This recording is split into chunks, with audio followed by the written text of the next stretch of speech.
Good YouTube.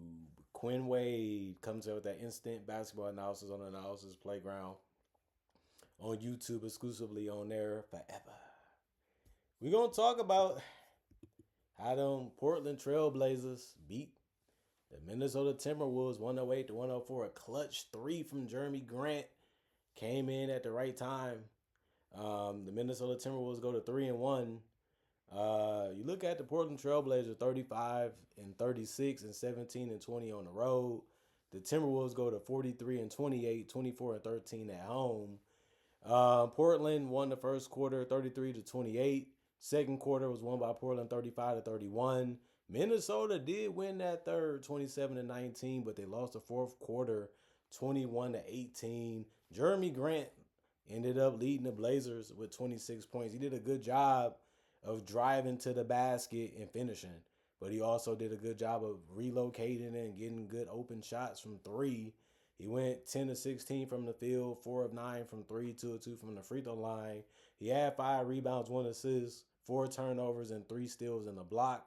The 3 steals was tied for the most on the team, showing that he brought his A game in this one, and they needed him to do a lot, and he was able to do it for them, and it was just a really good game from him. 1 offensive board, 3 personal fouls, and he was a +9 and +minus. Tamani Kamara had some good looks in this one, but he only went 2 of 7 from the field. He also went 0 of 3 from the three-point line. He went 2 of 2 from the free throw line.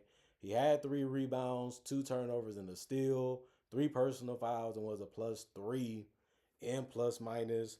Denny Avdia, 36 minutes, 25 points. He went 7 of 18 from the field, 2 of 5 from 3, and 9 of 11 from the free throw line. He can get to that basket. He's tough, good handle, good blow by, great first step. He can also do it off screens. He can also hit some shots from the perimeter from time to time, but he wants that layup or the free throw, and you can't really stop it. Every team is trying, every team trying to figure him out. He just understands how to play his game and does it very well at the highest level, which is the NBA. So it's nothing better than being an all NBA or all star. And he's one of them. We'll see if he can be 2 of them by the end of the season. 8 rebounds. He had 5 assists, 4 turnovers, 3 offensive rebounds, 3 personal fouls, and was a -1 and +minus. Donovan Clingan played 31 minutes. He had 21 points. He was 9 of 13 from the field. He went 1 of 5 from 3 and 2 of 2 from the free throw line. He just towering over so many players because he's so long and so big, so strong, and he just takes up a lot of space. And it just makes the game easy for him, especially when he's trying to score and he's looking to be aggressive on the offensive end. He did have 12 boards, so he had 20 and 10. He also found a way to give it to his teammates quick, and he was able to score after that. He had 4 assists because of that. 1 turnover, 1 steal, 3 blocks. 3 blocks ended up being the most off the bench. He also had 5 offensive rebounds, 4 personal fouls, and was a +2 and +minus. Drew Holiday, 32 minutes, 12 points. He went 5 of 17 from the field, 1 of 6 from 3, and 1 of 1 from the free throw line. He missed a lot of shots in this one. He has to be happy that his teammates stepped up and helped them get the win, because they still is trying to be a playoff team this year, especially getting him on this roster too to help them be a better defensive team and just a better team on the perimeter in general. He did go and get 12 assists, so he wasn't making a lot of shots, but he stayed aggressive, and he was able to find his teammates for easy baskets throughout the entire game by just reading what the defense was giving him and just trying to make the right decision after that. He did such a good job that he had no turnovers, even though he did have the ball in his hands a lot. 1 offensive rebound, 2 personal fouls, and a +14 and +minus. Chris Murray, 16 minutes, 0 of 2 from the field. He missed his only 3. He had 2 rebounds, no turnovers, and a block. 1 offensive rebound, 1 personal foul, and was a -3 and +minus. Robert Williams III, 17 minutes, 2 points. He went 1 of 4 from the field. Couldn't score that much, but he did get 12 boards. That was tied for the most on the team. He really did his job off the bench. He did have 3 turnovers. He had 4 offensive rebounds, 1 personal foul, and was a +2 and +minus. Matisse Thybulle, 16 minutes, 5 points. He went 1 of 5 from the field. He ended up missing a lot of shots in this one, even though they was wide open. Part of the game, it can happen 2 of 2 from the free throw line, 3 rebounds, no turnovers, 2 offensive rebounds, 2 personal fouls, and a -5 in plus minus. Scoot Henderson, 24 minutes. It was the most off the bench. He had 11 points. He went 4 of 10 from the field, 0 of 3 from the 3-point line, 3 of 4 from the free throw line. He did get 3 rebounds, 2 assists, 3 turnovers, and 3 steals. He had 3 personal fouls and was a -2 in plus minus. He settled for some outside shots. He also tried to mix it up a little bit. Can't blame him. You never really know what's really going to happen until you commit to it. And he ended up figuring out a way to get some good stops that led to baskets. And then City, he didn't score. He only played 2 minutes, but he did get a rebound and the assist. And the rebound and assist basically came hand to hand. And it was offensive, and he was a +1 and plus minus. He kicked it out to Matisse Thybulle for a wide open 3. And then you look at the Minnesota Timberwolves, Julius Randle, and the rest of the starters all scored in double figures. And even then, it wasn't enough tonight to win. 37 minutes, 19 points. He went 6 of 16 from the field. He missed his only 3. He went 7 of 9 from the free throw line. The mid range wasn't there. The contact he was getting was good because it helped him get some easy shots. But even then, it didn't help him make more of them. So it was unfortunate, but he tried to find a way to figure things out and get some things to go his way. So you can't be too mad at his performance. He did have 5 rebounds, 4 assists, 4 turnovers, and a steal. He had 2 offensive boards, 2 personal fouls, and was a 0 in plus minus. Jaden McDaniels, 40 minutes, 16 points. He went 6 of 11 from the field. He missed his 3. He went 4 of 6 from the free throw line. He also had 6 rebounds, 3 assists, 1 turnover, and 5 steals. 5 steals ended up being the most on the team by far. He also had 1 block, 1 offensive rebound, 3 personal fouls, and was a -11 and plus minus. Good jump shot from mid range. He hit some big baskets, and he really just kept trying to come through for them. And that's all you can try to do out there. Rudy Gobert missed some dunks and some shots underneath the rim. He also had bad hands when he was trying to catch and score. Some shots got away from that reason. 38 minutes, 7 of 14 shooting from the field, 4 of 6 from the free throw line, 15 rebounds for a double-double, 1 assist, no turnover, 2 steals, and a block. No personal fouls, and a +5 and plus minus. Dante DiVincenzo, 35 minutes, 13 points. He went 5 of 16 from the field, 3 of 12 from 3. He missed a lot of shots. They need him to be more consistent. They need those shots to go down. Even when Anthony Edwards is healthy, he's a big part of what they do on both ends of the court. But he didn't really give him much when it comes to efficiency in those shots tonight. He took a good amount that would have swung the game in their favor. Didn't happen though since he missed them. He had 4 rebounds, 2 assists, 4 turnovers, a steal, and 2 blocks. Did what he could, filled up the stat sheet, but it still wasn't enough.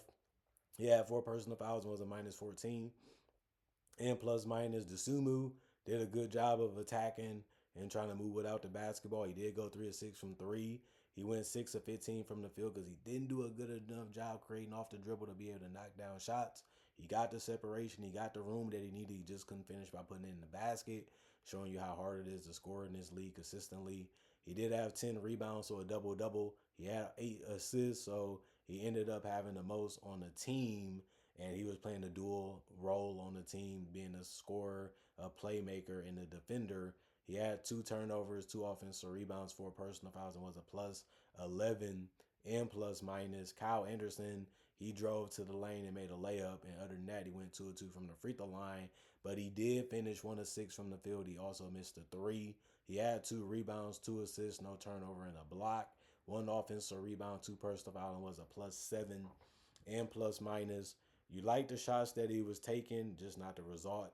Terrence Shannon Jr., 11 minutes, 0 of 2 from the field. 1 rebound, 1 assist, no turnover. 1 offensive rebound, which was his only one. 1 personal foul, and a -13 and plus minus. Bones Highland, 22 minutes. It was the most off the bench. He ended up getting 17 points. He went 5 of 11 from the field, 3 of 7 from 3, 4 of 4 from the free throw line. Just a bucket. And he did a good job of reading what the defense was trying to do and just having the right counter or just being ready to score, make the play, whatever happened at the time, because he did different type of possessions. And it can be that way when you're an offensive player, but he also did get 2 steals. That's always a good thing to do. and he also had 3 personal fouls and was a -5 in plus minus. 40% from the Timberwolves as a team, 42% from the Blazers. That's what they shot from the field. 32% from three for the Timberwolves, 24% for the Blazers. 79% from the Timberwolves. Timberwolves shot 79% from three. I mean, from the free throw line, the Blazers shot 88%. 29 free throws for the Timberwolves, 24 for the Blazers, and then 43 rebounds for the Timberwolves, 51 for the Blazers. So they won that battle.